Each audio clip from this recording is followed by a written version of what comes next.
জিলুর রহমান, আপনার কাছে আসি। আসলে সমন্বয়হীনতার জায়গাগুলো আপনার কাছে কোনগুলো, যে জন্য যেই সংকটটার জন্য প্রতি বছর আমাদের এই দুর্যোগগুলোর সম্মুখীন হতে, যেই দুর্যোগটা আমরা আসলে প্রতি বছরই পাই, কিন্তু আমরা সেটা অতিক্রম করতে আসলে পারি না, সেটা মোকাবেলা করতে পারি না, আমাদের প্রস্তুতির ঘাটতিটা কোথায় থেকে যায়? আসলে দুর্যোগের যেই প্রস্তুতি এবং দুর্যোগের সতর্কতা, মেট্রোলজি ডিপার্টমেন্টে একটা স্টেক হোল্ডার, এটার মেইনই হলো দুর্যোগ ব্যবস্থাপনা বিভাগ। এখন আগে ব্রু ছিল, এটা বিভাগ, হ্যাঁ, বিএমডি বলি আমরা সংক্ষেপে।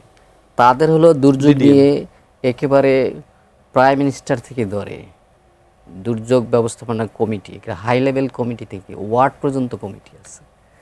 তো এই কমিটিগুলো যদি সচল থাকে তাইলে, এবং এটা সচল যে থাকেও, এটা কিন্তু আমরা কোস্টাল সাইক্লোনের সময় দেখি।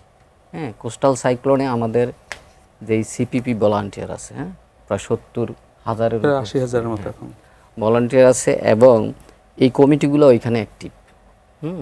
কারণ হচ্ছে প্রতি বছরই এই 2-3 বার কিন্তু ঘূর্ণিঝড়ের একটা ইয়ে আসে, এবং 2-একটা আসেও। হ্যাঁ, প্রায় 4-5টা পূর্বাভাস থাকে, থাকে, মানে আমরা সতর্কতা দেই, এবং এর মধ্যে 2-একটা খুবই প্রলয়ঙ্করী হয় বছরে।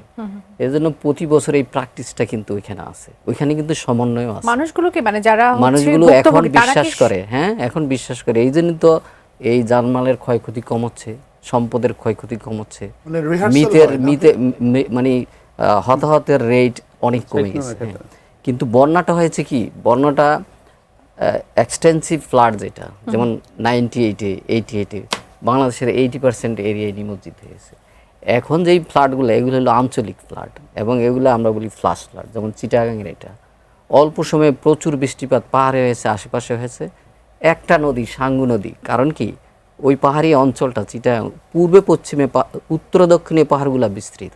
তাহলে মানে পুরো দোষটাকে আমরা আসলে প্রকৃতির উপরে দিয়ে দিব? না, প্রকৃতির উপরে না, প্রকৃতি তো এটা এই জন্য পাহাড়, এই পানিটা সরানোর জন্যই সাঙ্গু নদীটা হয়েছে। সাঙ্গু নদী নাইলে হতো না। এই পানির প্রবাহের জন্য এই পাহাড়কে ভেঙে উত্তর দক্ষিণে বিস্তৃত পাহাড়গুলো, এই পাহাড়কে অ্যাক্রস দ্য হিল এটা কেটে সেই লুসাই থেকে এসেছে, হ্যাঁ, বান্দরবন হয়ে এখানে বাঁশখালী এসে এখানে পড়েছে। এটার একটা অববাহিকা আছে। অল্প মানে প্রচুর বৃষ্টি হলে অল্প সময় নিমজ্জিত হয়ে যায়, এটা নেমে যায়, খুব দ্রুত চলে যায়। এখন এই যে ফেরদৌস ভাই বললেন, এইখানে ওই জলাশয়গুলো লিজ দেওয়া হয়েছে, এখানে বাঁধ করা হয়েছে, এখানে মাছের চাষ করা হয়েছে, এখানে স্লুইস গেট করা হয়েছে। তো এটা কি প্রাকৃতিক গিয়া? এটা আমরাই তো ইয়ে করেছি।